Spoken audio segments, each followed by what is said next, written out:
ग्रहों का संघर्ष, पृथ्वी का कंपन, 2026 का ज्योतिषीय संकेत। वर्ष 2026 को भारतीय पारंपरिक ज्योतिष की दृष्टि से एक अत्यंत संवेदनशील और उथल-पुथल भरा कालखंड माना जा रहा है, जहां ग्रहों की जटिल युति और दशाएं वैश्विक अस्थिरता की ओर संकेत करती है। विशेषकर पश्चिमी एशिया के संदर्भ में लगभग 14 फरवरी 2026 से प्रारंभ होकर जुलाई के प्रारंभ तक का समय गुरु, राहु और शनि की त्रिकालिक दशा के प्रभाव में आता है, जिसे वैदिक ज्योतिष का एक गहन कर्म, संघर्ष और अप्रत्याशित घटनाओं का काल माना जाता है।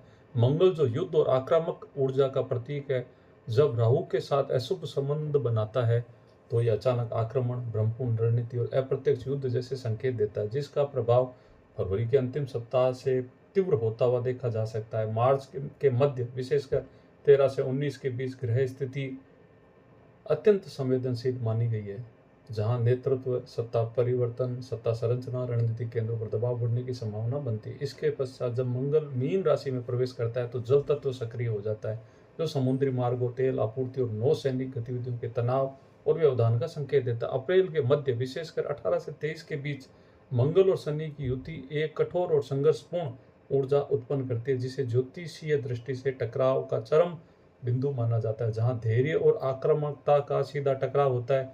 शनि और राहु मीन राशि का प्रभाव एक गहरी अस्थिरता, भ्रम और दीर्घकालीन परिणामों की ओर इशारा करता है, जबकि गुरु की उपस्थिति इस पूरे कालखंड में केवल बाहरी संघर्ष ही नहीं बल्कि एक व्यापक वैश्विक पुनर्संतुलन के रूप में ही दर्शाती है।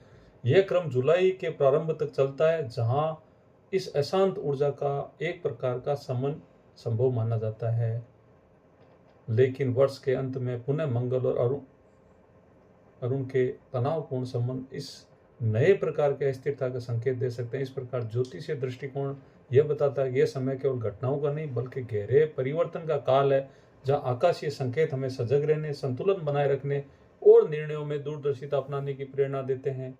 धन्यवाद।